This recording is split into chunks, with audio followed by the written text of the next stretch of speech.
And hello, everyone. We are with another recording here for AP World History. We're studying the global tapestry, and we are focusing our topic to developments in the Americas. And so we'll be looking at current North America and South America and looking at some of the societies and kingdoms and states that developed in this time. So what is our end goal? Well, our end goal is for you to be able to fill in something like this. I've taken some of the vocabulary words that's kind of important to this section. Again, this is the development in the Americas, and I've listed 5 cultures and 5 states that were found: the Mississippian, Mesa Verde, Mayan, the Aztec, and the Incan. And you should be able to take some of these terms and put them into various sections of GESTIC. So that's your end goal, and you need to reproduce this in your notebook. So let's real fast look over some of the regions. We're going to look at the region itself. And we're studying mostly, we're going to be paying some attention to the Mississippian culture, which was centered in Cahokia. It was not a centralized government. It was spread throughout the area along where the Missouri and Mississippi River reach. And this itself is in southern Illinois.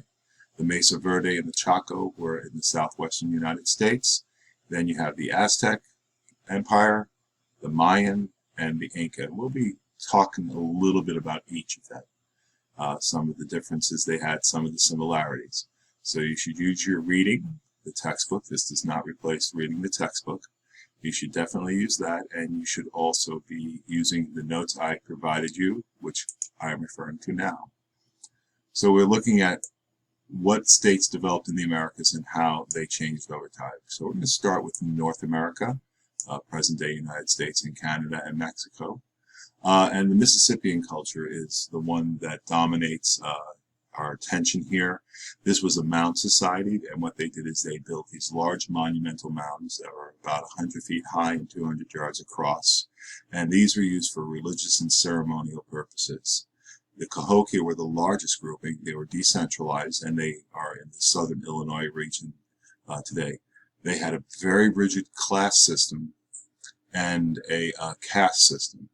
Now, one thing that is different about them, I don't list it in my notes, but I'm telling it to you here, is the Mississippian culture was matriarchal, which is a real exception in these studies of ancient civilizations.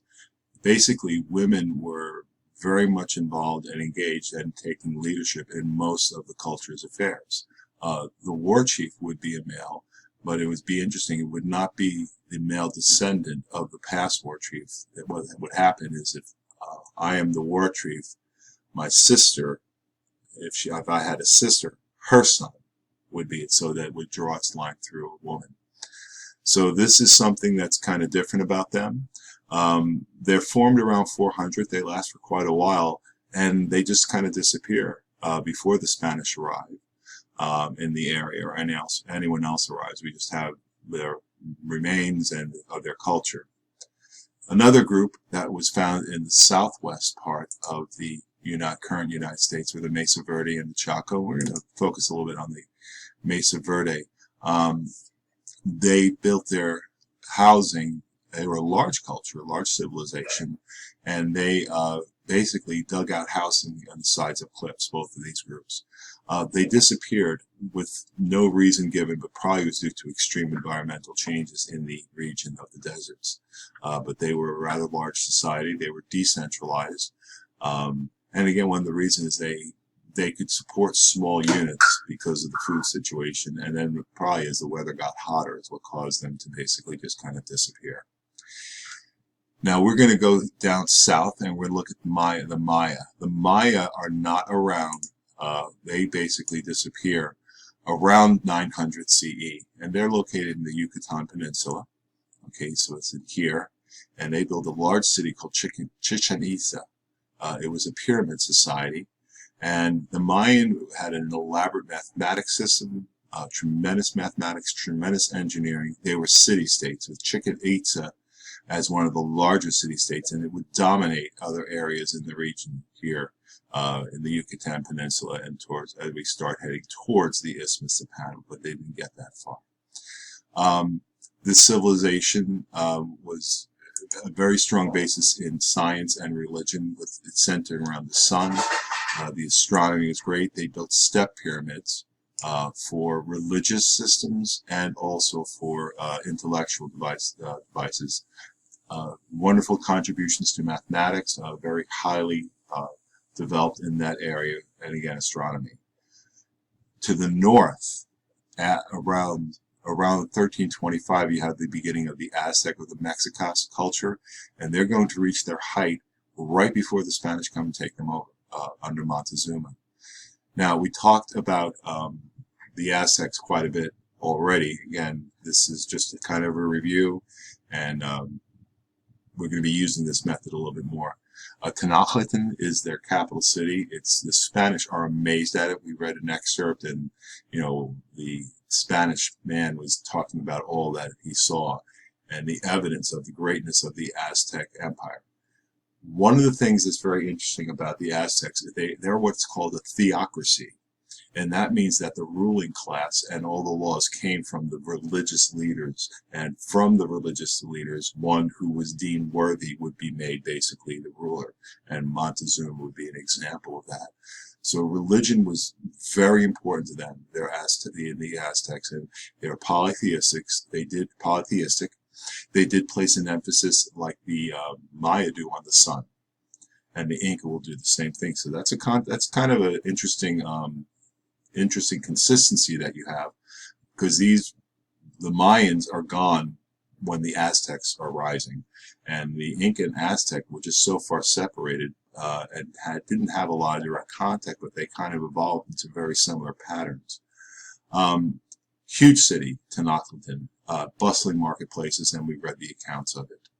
The Aztecs conquered much of what is modern-day Mexico, and they had a tribute system.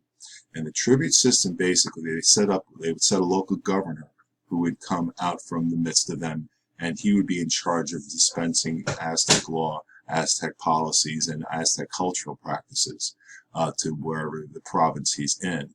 He'd also be in charge of gathering tribute. And tribute was basically something you paid because the Aztecs ruled you. And it would be money, land, military service, crops, goods, and also at times human sacrifices. People would be provided and be taken away to the capital city, and they would be sacrificed at the Great Pyramid there. Obviously, this builds up a lot of resentment among the conquered people. And so when the Spanish come around and they start, looking at the Aztecs, and now they're spreading around and going to other provinces, they found quite a people who were very happy, if they survived smallpox, who would be willing to fight against the Aztecs. So the Aztecs, their system of tribute, in the end, was a part of the reason they fell, although smallpox had done a great deal already. As we look at our map, we now look at the Inca Empire. And this goes all the way from the tip of South America, which goes down pretty far, and it goes basically all the way up toward the Isthmus of Panama. It's believed that people from Indonesia, Polynesians, migrate, and they form the basis of what will become the Aztec Empire. They combine with local native people, but there's you have this incursion well before the Inca start expanding, and they basically control everything along the spine that are the Andes Mountains, and to the west of it, that area there. To the east of it, you have large jungle areas which really were not very inhabitable with the technology which was available. So they have this strip of land, and it goes all the way from the southern part of South America up toward the Isthmus of Panama. And the Inca Empire was basically one that was won by conquest. They would fight others for conquest, and they established themselves pretty easily and firmly. And they broke their empire into 4 distinct territories, and each was ruled by a governor who would report to the emperor, the main king. So some of the aspects of Incan society are the Incans are polytheistic. They followed what's called a Midas system. The Midas system was one of public service. It was different from the Aztecs. Local people would work mostly on the roads that connected the empire. And you would sacrifice, or you would give up, a month of time, and you would dedicate yourself to working on this road. So everyone served in this capacity. The religion focuses on the worship of the sun. They did have human sacrifices, but not nearly to the extent that the Aztecs did. The Aztecs did this frequently. It was a big part of their religion. The Incas, it was for very, very rare events. A civil war is breaking at the same time the Spanish arrive in force in around 1520, and Pizarro does use this for his advantage, and they conquer the Aztecs relatively easy. A very small force of about 500 conquistadors conquer an army of about an estimated well over 10,000 at certain locations, and they just devastate them. Disease also had made quite a few of the Incan die or very weak. So the Aztec and Maya have a lot of similarities in their religion and the technological emphasis on astronomy, as well as the Maya. We don't see that connection with the Indians of North America that you do see in the ones in South America and Mexico. These later on become the basis of of Latin America, and these areas are still, they've adopted so much of the Spanish culture that does take them over. And to the east, although they're not in the empire, the Portuguese take over Brazil. So there you have the information you need. And again, after this, you should be able to add some more. And you should know this because we've read it already. You should have read it. And you now have some key vocabulary. And again, these are words I just pulled from your vocabulary list. And this is a feature I want to see in your notebooks on units as we do further study. Make this chart right away. And this will be, other than the small activities that we do, this is going to be a big basis of your note-taking. So have a great day, and until next time, I'll see you around.